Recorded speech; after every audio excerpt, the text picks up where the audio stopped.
J'ai conscience d'avoir fait progresser la mode de mon temps et d'avoir permis aux femmes d'accéder à un univers jusque-là interdit.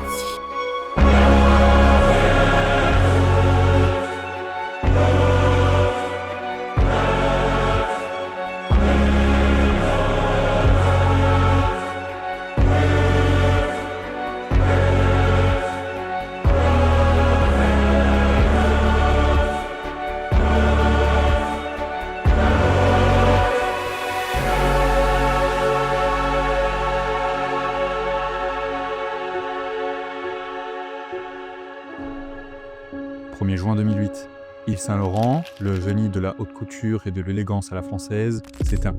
Mais alors que le monde pleure la perte de ses visionnaires, pour son compagnon, Pierre Berger, une bombe à retardement vient de s'enclencher. Il a exactement 6 mois pour trouver 45 millions d'euros en cash, ou regarder l'État saisir la moindre robe et le moindre croquis de la maison. Mais étonnamment, devant cette facture astronomique de 46 millions, Pierre Berger ne va pas paniquer. Il va presque sourire. Car ce que le fisc ne sait pas encore, c'est que Berger est un génie des finances. Et il a préparé ce moment depuis des décennies. Il va dévoiler une stratégie pensée dès les années 60, une stratégie qui va lui permettre de sauver près de 250 millions d'euros. Mais tout ne se passera pas exactement comme prévu. Et le fisc va le forcer à organiser la plus grande vente aux enchères de l'histoire. Alors, si Berger a pu sauver l'empire de Yves Saint Laurent en 2008, c'est parce qu'il a structuré toute leur vie pour ce moment précis. Je vais vous parler de la stratégie qu'il a utilisée, mais revenons un peu en arrière. Yves n'est pas arrivé au sommet par hasard. En 1955, alors qu'il n'a que 19 ans, il entre chez Dior comme assistant de Christian Dior lui-même. Le maître l'a repéré grâce à ses croquis, et il va passer 2 ans à apprendre dans l'ombre du géant. Christian Dior dira d'ailleurs de lui « Yves Saint Laurent est le seul talent que je connaisse qui puisse me succéder ». Et malheureusement, la prophétie se réalise un peu plus tôt que prévu. En 1957, suite au décès soudain de Dior, Yves est propulsé directeur artistique de la plus grande maison de couture du monde, et ça à seulement 21 ans. Il sauve Dior de la faillite dès sa première collection avec la ligne Trapèze. Et lors d'un dîner célébrant ce succès, Yves rencontre un homme d'affaires, Pierre Berger. C'est le début d'une union qui durera 50 ans. Mais le destin bascule en 1960. Yves est appelé pour faire son service militaire en pleine guerre d'Algérie.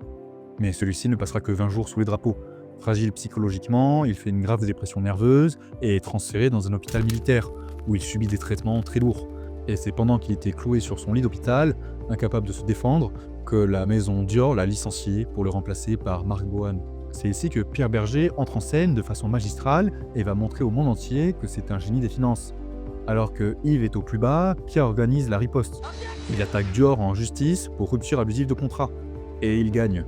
Les 680 000 francs d'indemnité qu'ils ont obtenus servent de capital de départ pour fonder la maison Yves Saint Laurent. C'est la maison que vous connaissez avec le succès que vous lui connaissez. Parfum, haute couture, prêt-à-porter, tout fonctionne. Le couple possède l'entreprise à 50-50, Pierre gère la stratégie et les finances, Yves est le génie créatif.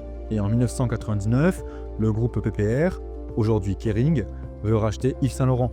Berger négocie le deal du siècle. Il vend la marque, il vend le nom, le prêt-à-porter et les parfums pour près d'1 milliard de dollars. Mais il pose une condition. Il garde la haute couture et surtout l'intégralité du patrimoine historique. Donc les archives, les croquis, les robes, etc.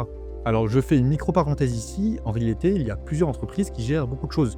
Une qui gère l'immobilier, une autre qui gère l'image de Yves Saint Laurent, une autre les archives, une autre les ventes des œuvres, etc. Pour simplifier la vidéo, je vais considérer que tout ça est réuni sous la structure PBA, Pierre Berger et Associés. Donc en 2008, au décès de Yves, cette structure est valorisée à environ 200 millions d'euros. Et c'est elle que Pierre Berger va devoir sauver des griffes du fisc. Et pour ça, il va devoir utiliser un outil surpuissant en gestion de patrimoine. Alors l'outil secret, c'est un pacte. Un pacte pour éviter la mort. Alors non, ce n'est pas un pacte de sang avec des sorcières, mais c'est le pacte du trail, entre l'État et les héritiers pour sauver une entreprise. L'idée de départ est pragmatique.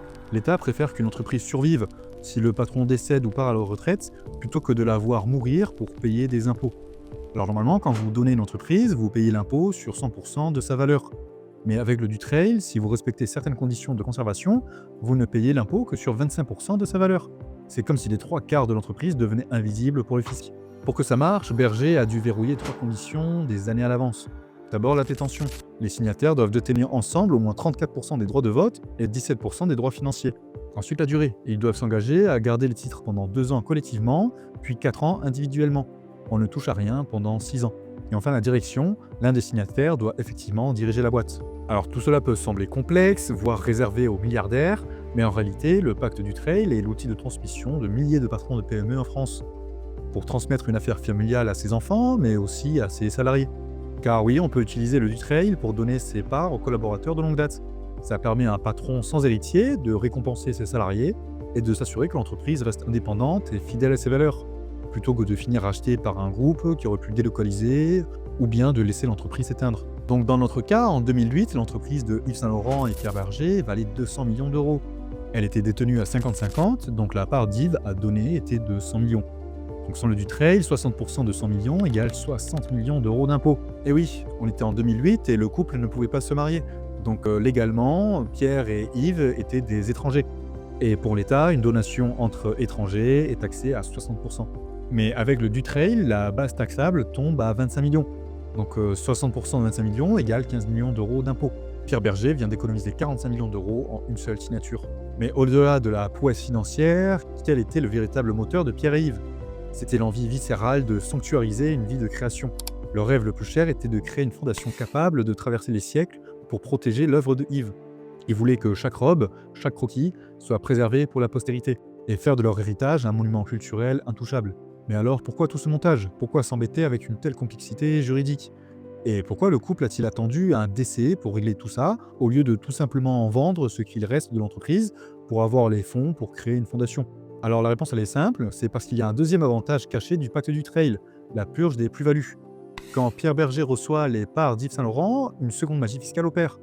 Alors je vous fais un exemple simple, imaginons que le couple ait créé la boîte avec 1 euro de départ, et qu'elle en vaille aujourd'hui 200 millions. S'ils vendent les parts pour créer la fondation, ils devront payer un impôt de 30% sur les 199 999 999 euros de plus-value, soit 60 millions pour le fisc.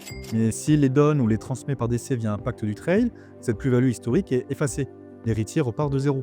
Donc c'est pour cela que Pierre n'a jamais vendu PPA avant le décès. Il aurait perdu une fortune en impôt sur la vente. Il a donc utilisé la transmission pour supprimer l'impôt du passé. Alors petite parenthèse, cette purge par donation fonctionne pour presque tout. Si vous avez fait une énorme plus-value sur un achat immobilier par exemple, faire une donation à vos enfants efface l'impôt sur les gains. Mais attention, cela purge que l'impôt sur la plus-value. Cela ne purge absolument pas les droits de donation qui restent dus selon votre lien de parenté. Voilà, donc Berger a effacé la plus-value, mais il reste face à une dette immédiate et immense. Même avec le bouclier du Trail, il reste ces fameux 15 millions d'euros de droits à payer, PBA, sans compter les taxes sur le reste du patrimoine. Car si l'entreprise est en partie exonérée, le reste, donc les appartements, le mobilier et surtout l'art, ne l'est absolument pas. Et donc on l'a vu, pour l'État, le couple était des étrangers légalement l'un pour l'autre. Donc taxé à 60%, cela fait 30 millions d'euros supplémentaires à payer. Donc Berger doit payer 15 millions pour l'entreprise PPA et 30 millions pour le patrimoine privé. Donc pour un total de 45 millions d'euros d'impôts. C'est le chiffre qu'on a vu au début de la vidéo. Et le fisc qui n'accepte pas les robes et les tableaux comme moyen de paiement. Quoique, je vous ai fait justement une vidéo sur l'héritage maudit de Pablo Picasso, dans laquelle je vous explique comment les héritiers ont pu payer 360 millions d'euros en œuvres d'art. Je vous mets le lien en description. Et j'en profite pour vous dire que je fais des vidéos toutes les semaines pour essayer de rendre la finance et la gestion de patrimoine plus ludiques. Donc si ces sujets vous intéressent, n'hésitez pas à vous abonner, ça m'aide énormément. Allez, on revient à Pierre Berger qui se retrouve piégé par sa propre stratégie. Le pacte du Trail est une cage dorée. Pour garder ses avantages, l'un des verrous était de s'engager à garder les parts. Donc il a pour l'instant l'interdiction de les vendre. Il possède un empire, mais il est riche de papier. L'art et le mobilier commun est donc son seul levier pour générer du cash. Donc en février 2009, au Grand Palais de Paris, Berger lance la vente du siècle. Et oui, depuis leur rencontre en 1958, Yves et Pierre ont partagé une passion dévorante pour l'art. Ils achetaient tout ensemble, en indivision. À chaque succès d'une collection de mode, ils achetaient un tableau de Goya, un vase romain ou un Mondrian. Sur 50 ans, ils ont accumulé 733 chefs-d'œuvre. Pierre est le légataire universel d'Yves, donc au décès de celui-ci, Pierre devient le seul propriétaire de la collection. On revient donc au Grand Palais. Lorsque le marteau tombe, la collection initialement évaluée par le fisc à 100 millions d'euros part pour une somme historique de 373 millions d'euros. L'engouement autour de Yves Saint Laurent a fait s'envoler les prix. Donc Pierre utilise immédiatement cette montagne de cash pour une opération de nettoyage patrimonial. Il solde sa dette, il signe le chèque de 41 millions d'euros au fisc français, et la succession est donc officiellement réglée. Et ensuite, il se dépossède. Une fois la dette payée, il ne garde pas le surplus. Il fait un don colossal du reste de la vente à la fondation Pierre Berger Yves Saint Laurent. Alors pourquoi ce geste? D'abord par conviction, mais aussi par stratégie. En donnant cet argent à une fondation reconnue d'utilité publique, Pierre Berger évite d'être taxé une seconde fois sur le profit de la vente. Et oui, le fisc avait évalué la collection à 100 millions d'euros et veut donc sa part sur les 273 millions d'euros de plus-value. Et la facture, elle est salée. Sur une vente d'art, elle s'élève normalement à 36,2%, soit près de 98 millions d'euros d'impôts supplémentaires pour Berger. Mais comme je vous l'ai dit, en France, faire une donation à une fondation purge également la plus-value. Donc l'argent de la collection passe de la poche de Berger directement à celle de la fondation, sans être grignoté par le fisc. Voilà, vous savez tout. Alors est-ce qu'on aurait pu faire plus simple? En 2008, le Pacs n'exonérait pas totalement le partenaire et le mariage n'était pas possible pour eux. Donc le pacte du Treil était le seul pont possible pour sauver l'entreprise et le travail de Yves Saint Laurent. Aujourd'hui, la situation serait bien différente. S'ils étaient dans la même position de nos jours, Yves et Pierre auraient tout simplement pu se marier. Avec un contrat de mariage au régime de la communauté universelle et une clause d'attribution intégrale, le survivant hériterait de la totalité du patrimoine sans payer le moindre centime au fisc. Mais cependant, le pacte du Treil reste l'outil le plus puissant pour transmettre une entreprise à ses enfants, ou à des tiers, comme à des salariés ou à des neveux, on l'a vu, car il permet toujours de diviser la facture fiscale par 4. Si l'on fait les comptes, sa stratégie est sans doute l'un des plus grands succès d'ingénierie patrimoniale de l'histoire. S'il n'avait rien fait du tout, il aurait dû payer 60 millions pour récupérer les parts de PPA, 30 millions pour récupérer la moitié des œuvres d'art et de l'immobilier, et en créant la fondation, il a effacé les 98 millions d'euros d'impôts qu'il aurait dû payer sur la plus-value de la vente d'art. Et si je veux être sensationnaliste, je peux rajouter les 60 millions sauvés sur la purge de la plus-value par la donation. Donc au total, une économie colossale de 248 millions d'euros d'impôts qui a été soustraite au fisc pour être réinjectée directement dans la protection de la mémoire de Yves Saint Laurent. Donc Pierre Berger a sauvé son empire, et un quart de milliard d'euros, parce qu'il a osé regarder le fisc dans les yeux des décennies durant avant de l'affronter. Et vous, est-ce que votre stratégie est déjà prête? Allez, merci d'avoir regardé cette vidéo jusqu'au bout. Si vous l'avez aimé, n'hésitez pas à liker et à vous abonner, ça m'aide énormément. Allez, à la prochaine, prenez soin de votre argent.